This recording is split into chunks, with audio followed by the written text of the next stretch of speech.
Oi, gente! Começando mais um vídeo aqui no canal. E como vocês podem ver, até pelo cenário, pela minha canequinha de café que me acompanha, o vídeo de hoje não é um vlog, é um vídeo um pouco diferente. Na verdade, eu estou cumprindo uma dívida aqui que eu tenho com vocês de finalmente falar sobre o meu primeiro ano de faculdade. E eu espero que o meu vizinho não me interrompa nisso, porque tá tendo uma reforma no apartamento de cima. O primeiro ano da faculdade de medicina. Como eu poderia resumir tudo isso, né?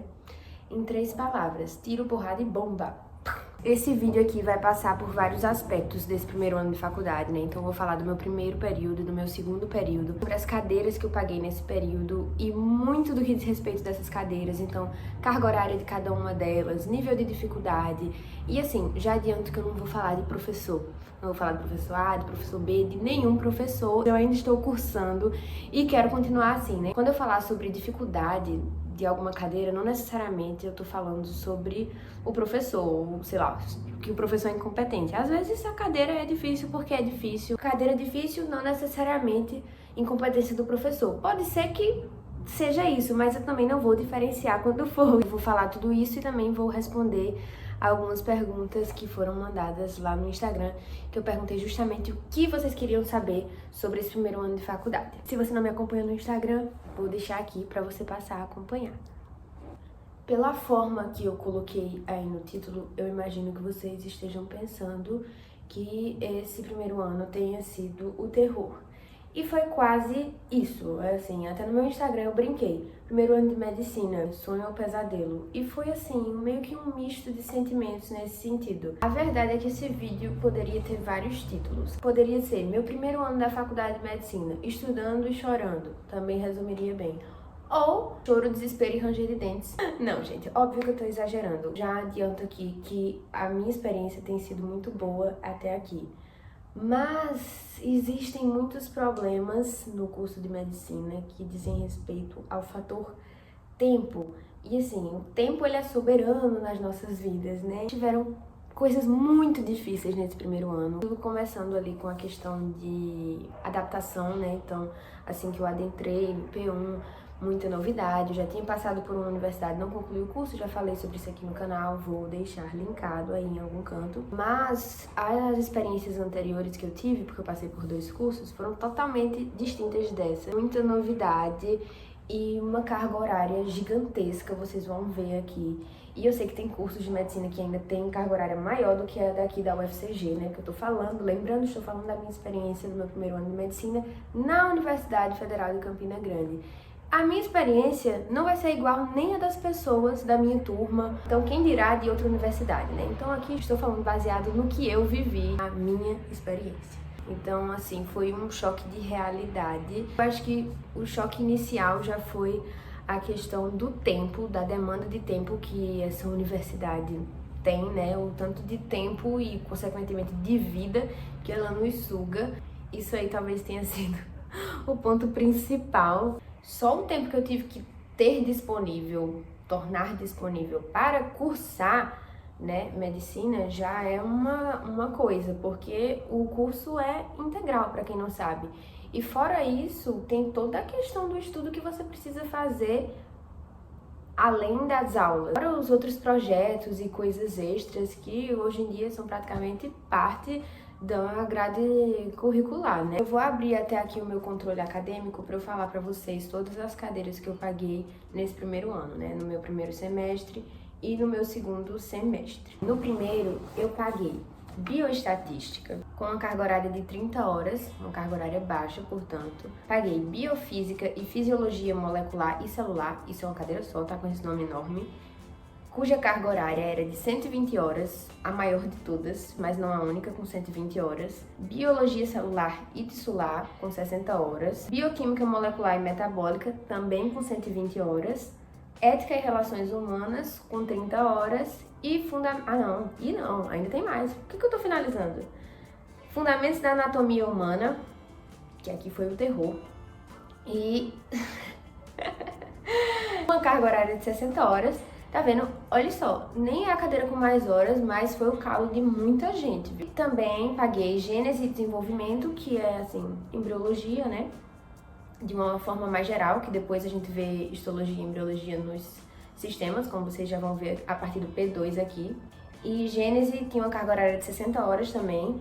E por último, Introdução ao curso, que tinha uma carga horária singela de 30 horas. Ao total foram 1, 2, 3, 4, 5, 6, 7, 8 cadeiras. Vou tentar, assim, elencar a que eu achei mais complicada e a que eu achei mais tranquila. Eu diria que a mais tranquila foi bioestatística. Apesar de bioestatística ser uma matéria que pode ser bem chatinha, porque a gente precisa usar alguns aplicativos, alguns programas de computador e tal, o professor não quis complicar a nossa vida, que ao meu ver tornou ela a cadeira mais fácil do primeiro período.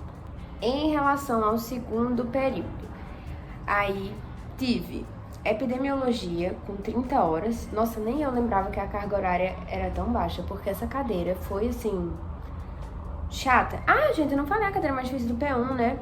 Voltamos, eu falei em cadeira chata e lembrei. A minha turma, em geral, teve maiores problemas com fundamentos da anatomia, que eu falei que era o cão, mas por que eu tô dizendo que é o cão? É uma cadeira, assim, com uma densidade enorme. O que tem aqui no nome de fundamentos, tire, apague da sua cabeça, porque não é fundamento de nada, é assim, tudo de tudo. Não vou ser injusta, a gente vê conceitos iniciais da anatomia, só que eu tô dizendo que não são fundamentos porque a gente vê muito além dos conceitos iniciais. Certo? O que tornou essa cadeira bem complicada pela quantidade de conteúdo que tinha. Era muita coisa da parte teórica e mais coisa ainda da parte prática, né? Dentro das anatomias, tanto no P1 como no P2 e agora que eu estou no P3, todas têm a parte teórica e a parte prática. E isso inclui as provas teóricas e provas práticas. Para vocês terem noção, uma das professoras, na prova prática dela, cobra 50 estruturas. Então, assim, é bastante coisa mesmo.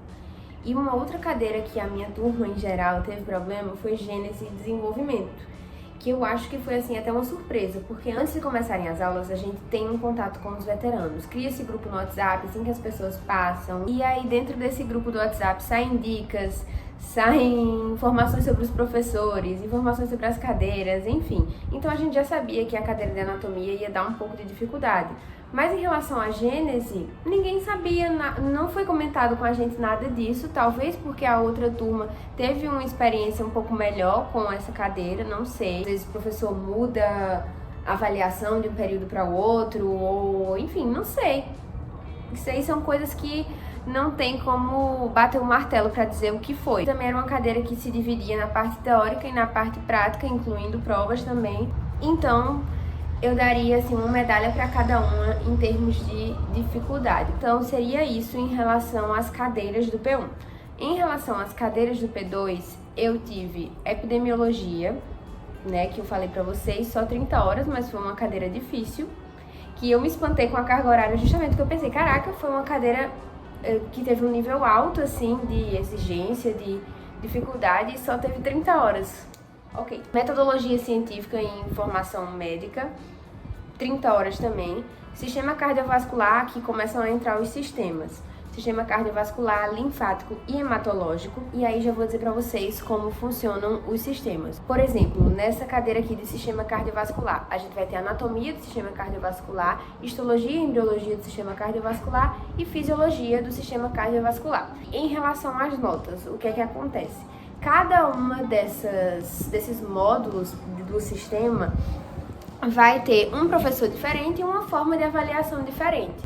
E aí cada um desses professores avalia da forma que eles quiserem e também fazem quantas avaliações eles quiserem. Então não é assim, uma prova para cada um dos módulos. Então, sistema cardiovascular, também tivemos sistema endócrino reprodutor, sistema locomotor, sistema nervoso, é isso.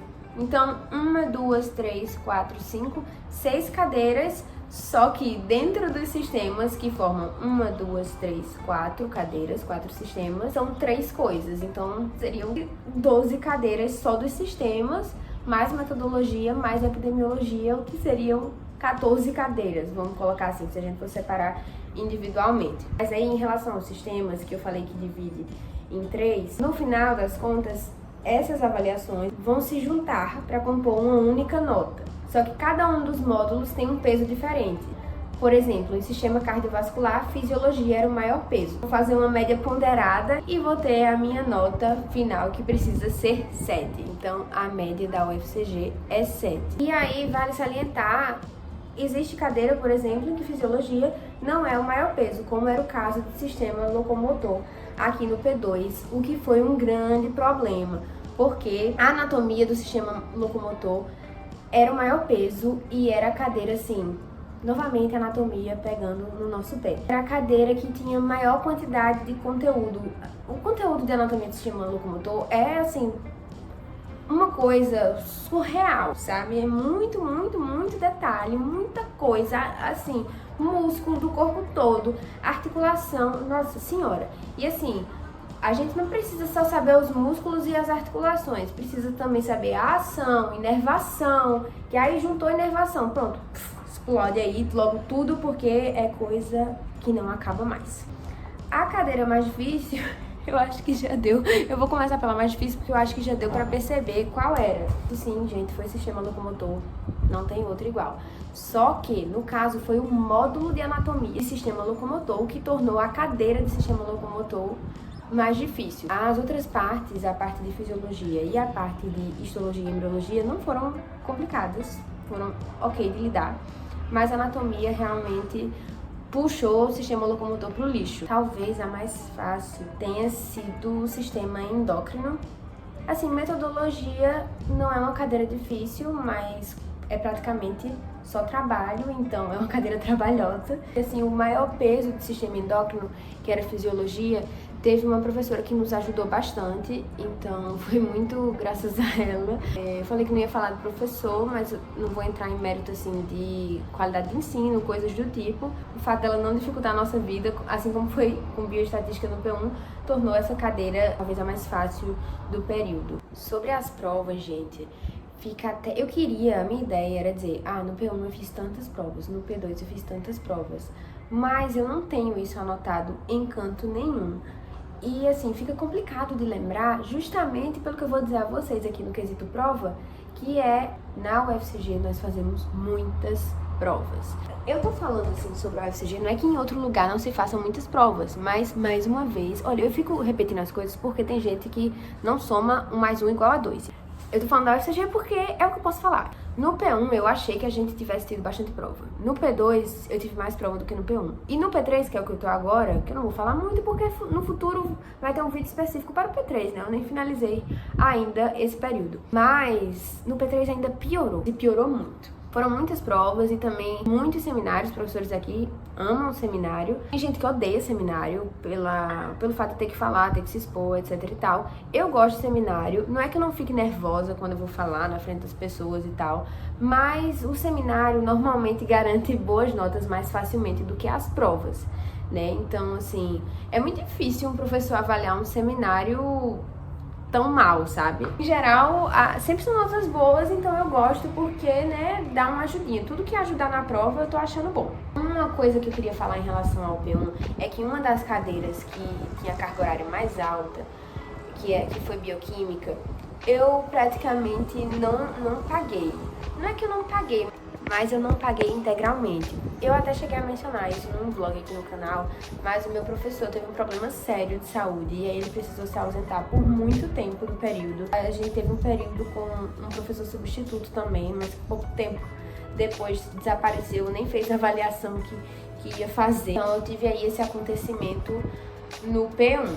Em relação às dificuldades do primeiro período, que nem eu comecei falando no vídeo, né, teve muita questão da adaptação das novidades, né, então muita coisa nova exige da gente flexibilidade. A questão com o P1 é mais assim, de você não saber onde você tá pisando, você chega, você não conhece as pessoas, principalmente assim, se você é de fora, né, porque a minha turma teve muita gente que entrou já tendo vários amigos, as pessoas daqui de Campina, mas eu sou de João Pessoa, sou de outra cidade, pra quem não sabe. É uma cidade vizinha, mas eu nem conhecia Campina Grande antes de vir morar aqui. Você tá entrando num universo desconhecido, num território desconhecido, sem ter nenhum aliado ali. Enfim, tudo é muito novo, você não entende os processos direito ainda, você não entende como as coisas funcionam, a parte burocrática, e você não sabe como lidar com os professores. É muita novidade, em resumo é isso. Então, eu acho que no P1 a maior questão foi o novo. Em relação ao P2, como você já se familiarizou ali mais com a universidade e com as pessoas, que isso é inclusive um fator que eu quero abordar aqui, a questão da turma, as dificuldades mudam e eu acho que a maior questão para mim passou a ser ansiedade relacionada a cobranças, com a quantidade de provas e querer tirar boas notas e ter pouco tempo disponível. Eu vou colocar aqui os meus horários para vocês. Meu horário do P1 e meu horário do P2. Do P2, na quinta-feira, era uma coisa de louco. Era de 8 ao meio-dia e depois já voltava 1 hora da tarde. Eu ia embora às 6. Você chega em casa, você não tem mais, assim, o mínimo de força de vontade pra fazer nada na vida, porque toda a sua energia já foi sugada. Só que você precisa chegar e você precisa estudar. E assim, se você mora só, que nem é o meu caso, assim, eu moro com meu namorado, né? Mas só o que eu digo é no sentido de não ser com pai e mãe, pessoas assim que comumente, quando você mora, elas são os que cuidam da casa, majoritariamente, pelo menos. Quando você mora só, tem todas as outras questões, todas as outras demandas da vida, né? Você precisa arrumar a casa, você precisa cozinhar, só de fazer doméstico aí já toma boa parte do tempo restante. E os estudos entram aonde? E aí no P2, o grau de dificuldade aumentou, assim, das cadeiras. Então eu me senti muito mais sobrecarregada e aí eu passei a ter mais momentos de estresse e ansiedade, assim, bem mais do que no meu primeiro período. Sobre atividades extras, vocês viram que eu entrei numa liga no meu segundo período, que foi a liga de endócrino. Eu tenho até um vlog falando mais sobre isso, vou deixar aqui. Então eu entrei numa liga no segundo período e aí tem até alguma pergunta sobre isso, eu acho, mas eu vou falar mais pra frente, vou checar. Algumas pessoas se questionam, né? Vale a pena entrar em liga no início do curso? E ao meu ver, vale sim. Assim, o período passado foi um período conturbado para eu ter escolhido entrar numa liga, porque era uma coisa extra que eu ia ter que estudar para fazer a prova e também a liga exige um pouco de tempo seu para você estar presente nas reuniões e também para você participar dos estágios que são oferecidos pela liga. Eu não me arrependo de ter entrado no P2. Foi até legal ter diversificado um pouco assim o meu foco, porque às vezes na faculdade a gente tende a pensar muito só em prova, nota, e parece que as coisas perdem um pouco o sentido. Aqui na UFCG eu sei que tem faculdades que já levam para postinho, para UBS, logo no início, logo no primeiro período, mas na UFCG não é assim. A gente vai começar a ter contato com o paciente lá no quarto período, que é o semestre que vem agora, né? É na cadeira de semiologia. Então quer dizer assim que eu consegui adiantar esse contato com a prática, com a clínica, com o paciente. Outra atividade extra que eu acabei me envolvendo foi a escrita de um projeto de extensão. Eu entrei na escrita de um projeto de extensão de outra pessoa, assim, que a pessoa surgiu com a ideia, foi atrás dos professores, etc e tal, que é a bolsista do projeto de extensão. Eu ajudei a escrever algumas coisas e aí hoje em dia faço parte do projeto de extensão como extensionista voluntária, não sou bolsista. Bom, eu falei pra vocês que eu queria falar sobre a questão da turma, né? Em relação à turma, eu gostaria de ressaltar que até então a minha turma é uma turma muito unida e isso foi um fator que ajudou muito passar por esses dois períodos. Mesmo assim, quando tiveram as provas mais difíceis, a resenha da galera, as brincadeiras, passar o sufoco junto, sentir que tá todo mundo ali no mesmo barco, se ajudando, foi uma coisa que influenciou a minha vida muito positivamente no curso, nesses dois períodos. Eu disse até então porque pode ser que algo aconteça, a turma se separe, isso é uma coisa muito comum, inclusive, que eu vejo. E por que eu quis falar isso da união da turma? Porque eu acho que a amizade é um fator muito importante, assim, nesse curso. Eu passei por outros cursos, eu fiz amigos, mas era uma relação diferente da que eu vivencio agora. Porque agora eu sinto que todo mundo se ajuda muito. Não tem muito isso de, cada um por si, cada um vai atrás do seu. todo mundo se ajuda, todo mundo compartilha material. As pessoas fazem os resumos, seus próprios resumos, e mandam no grupo da sala, sem ninguém pedir. E é uma prática comum, várias pessoas da turma fazem isso, de grupos diferentes, sabe? Aí manda resposta de atividade pra todo mundo discutir junto. E assim, isso é uma coisa que alivia muito o processo, sabe? Você saber que pode contar com as outras pessoas. Óbvio que sempre vai ter uns mais chegados do que outros, mas no geral, todo mundo se ajuda. Todo mundo tenta caminhar junto e até então isso tem sido muito bom. Eu espero que a turma continue dessa forma, assim, com esse espírito coletivo aí. É uma coisa que ajuda todos individualmente. Muita gente fica assim, corra atrás do seu, não vai se preocupar com fazer amizades. Inclusive, esses dias eu vi uma pessoa que eu sigo, que é blogueira, faz medicina também, falando que um dos arrependimentos dela foi ter tentado amizade, confiado nas pessoas, alguma coisa assim, no curso. Mas assim, a minha experiência foi totalmente o oposto disso. Uma das melhores coisas que eu fiz no curso foi ter me aberto para conhecer pessoas, ter me aberto para conversar, para dialogar, para ajudar, para ser ajudada, entendeu? Então, jogar o ego de lado, não tem isso, sabe? Então, um conselho que eu daria é não crie rivalidades desnecessárias com as pessoas dentro da sua turma, dentro do seu grupo mais chegado, assim. Se abra para as pessoas. É claro que, assim, eu não tô dizendo, confie em todo mundo de olhos fechados e, enfim, vá fundo, mergulhe intensamente em qualquer poça. Não é isso, entendeu? Mas tente cultivar esse espírito, que eu acho que é uma coisa muito positiva num curso tão pesado como esse. Agora, gente, vamos para as perguntas. Me perguntaram se eu tinha dicas para quem vai começar a cursar. Eu acabei de dizer uma dica, né, em relação às amizades, a se abrir para as pessoas, etc. Mas mais especificamente sobre quais atividades extra fazer, que foi uma das coisas que a pessoa perguntou, eu consideraria entrar numa liga, talvez não no primeiro período. Eu nem sei se a sua faculdade permite entrar no primeiro período. Uma outra informação é que aqui na UFCG a maioria das ligas só permite entrar a partir do segundo. Talvez tenha uma ou outra que deixe no primeiro e algumas até só no terceiro. Começaria a dar uma olhada nas ligas, ver o que te interessa. A questão de projeto de extensão é muito legal também, porque é uma outra coisa que te possibilita ter mais prática dentro da medicina e às vezes não tão clinicamente, mas você consegue ser útil ali para alguma parcela da comunidade, né? Que essa é a ideia do projeto de extensão. Então eu começaria a dar uma olhada em projeto de extensão, pensar se você tem alguma ideia, quem sabe, né, para você escrever, se tornar bolsista. Então eu tentaria entender, em relação ao primeiro período, eu tentaria entender como é que as coisas funcionam, como é que a banda toca, ver quais atividades me interessam, para talvez no segundo começar a entrar nelas. Assim, também nada de muito grave se você resolver entrar em algo já no primeiro. Seguinte, tive que mudar o ângulo porque o celular descarregou no meio da gravação. Então coloquei aqui nessa tomada, estamos em outro ângulo aqui no vídeo. Mas então, assim como essa pergunta, tiveram outras nesse mesmo sentido. Uma pessoa perguntou: possibilidades de PIBIC raras ou razoáveis? Não são raras as possibilidades de PIBIC, eu diria que são razoáveis. Em relação aos projetos de extensão, que outra pessoa falou, gostaria de saber mais um pouco como funcionam os projetos de extensão e de pesquisa. Projetos de extensão na UFCG estão distribuindo assim, tá sobrando vaga. Eu não sei se isso está acontecendo porque eles estão fazendo uma curricularização da extensão, mas eu acho que da minha sala, pelo menos, só não está em projeto de extensão quem não quer. Porque eu sei de projetos que sobraram vagas. Então, assim, em relação a projeto de extensão, não há sofrimentos na UFCG. Há sofrimentos em outros sentidos, tanto que uma colega minha colocou assim: fale como a gente é humilhado nesse curso.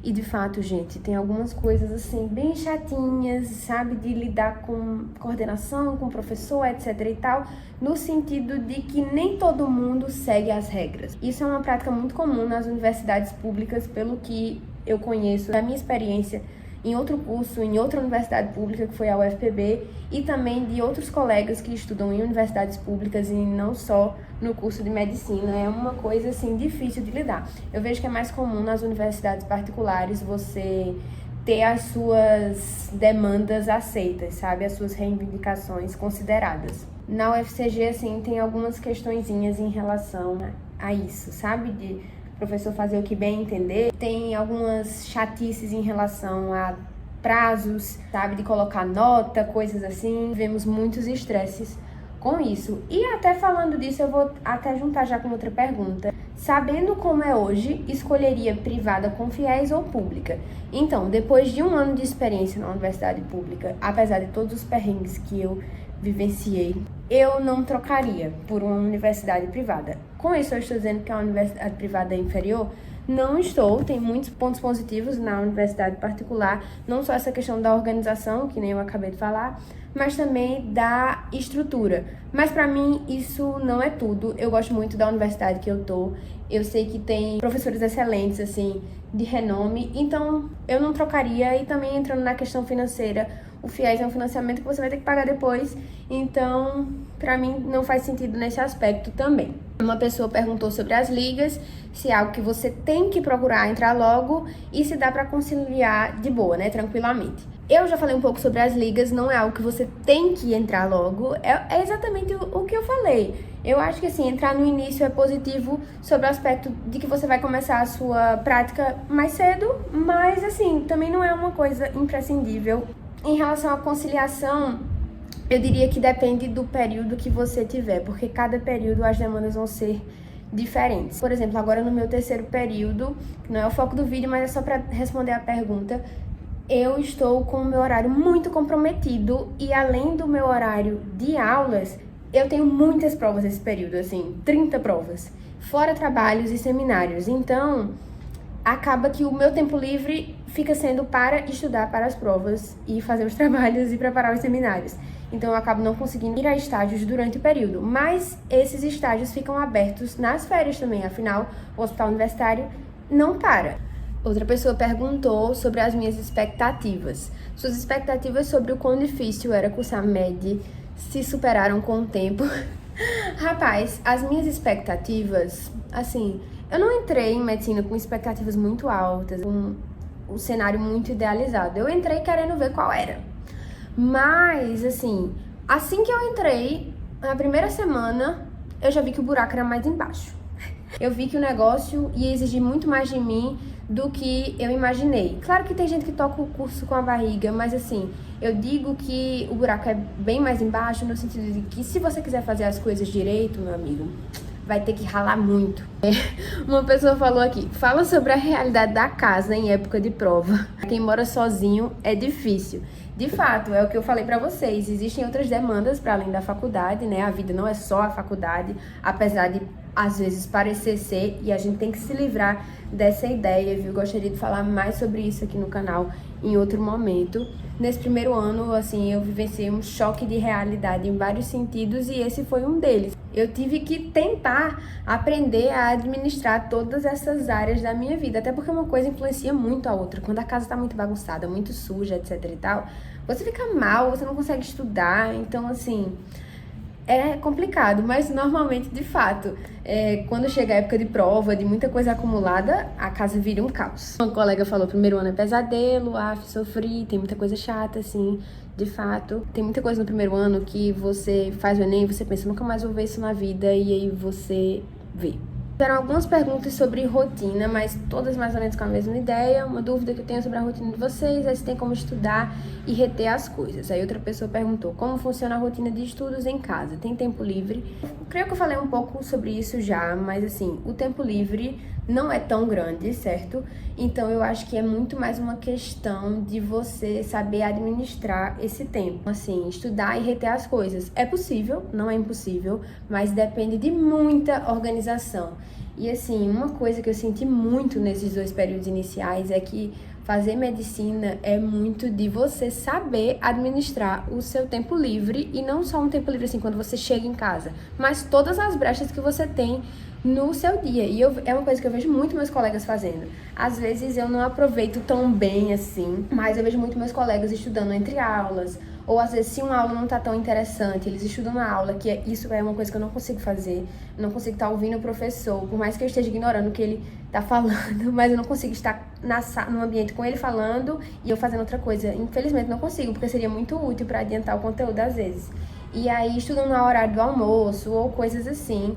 Então é possível estudar e reter as coisas, mas eu diria que não todas as coisas. Uma pessoa perguntou como foi a minha adaptação. Acho que eu já falei um pouco sobre isso. Foi muito difícil no início, primeiro pelas novidades, depois pela cobrança excessiva. Não estava conseguindo administrar as minhas emoções direito.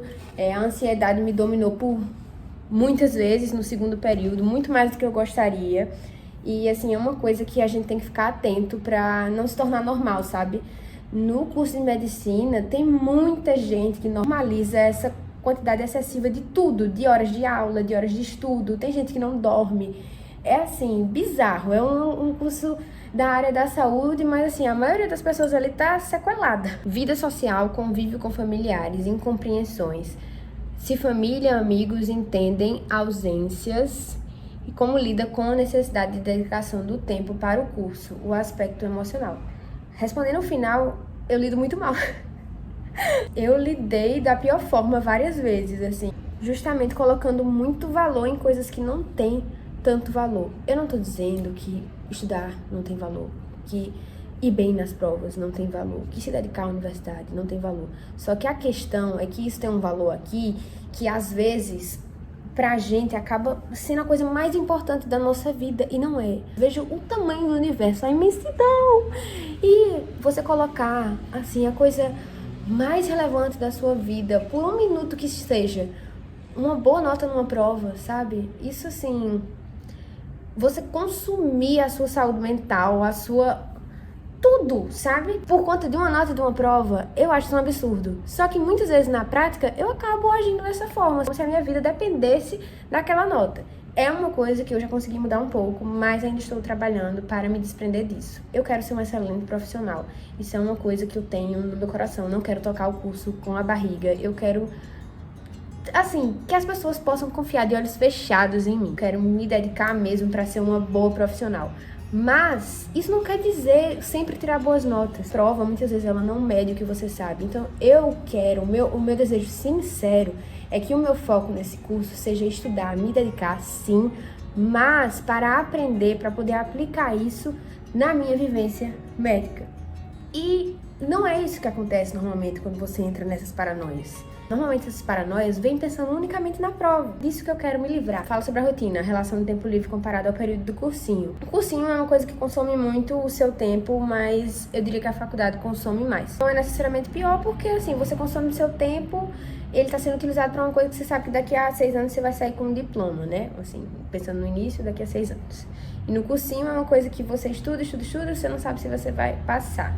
Com um ano de curso, já sabe qual especialidade vai fazer, não sei ainda. Não sei. Tem algumas coisas que eu penso, mas eu acho que eu sei mais o que eu não quero fazer do que o que eu quero. Eu acho que no mais é isso, senão esse vídeo vai ficar muito extenso. Tiveram ainda outras perguntas e eu agradeço muito a pergunta de vocês. Amei a participação de vocês no meu Instagram, eu vou fazer mais vezes isso. Eu espero que vocês tenham gostado desse vídeo. Comecei esse vídeo no final da tarde, já anoiteceu. Então valorizem aqui esta simples youtuber, deixem um like, deixem comentários aqui. Ficou faltando alguma coisa que vocês gostariam de saber? Deixem nos comentários que eu posso responder pelos comentários, ou me mandem pelo Instagram mesmo. Ideias de vídeo, sugestões de vídeo, comentários também. Quem não for inscrito no canal, se gostou desse vídeo, seja bem-vindo. Eu costumo postar vlogs sobre essa minha rotina, mas de vez em quando também aparece um vídeo de conversa assim. Então eu adoraria que você permanecesse. É isso. Um cheiro em todos. Espero muito que vocês tenham gostado do vídeo de verdade. E até mais!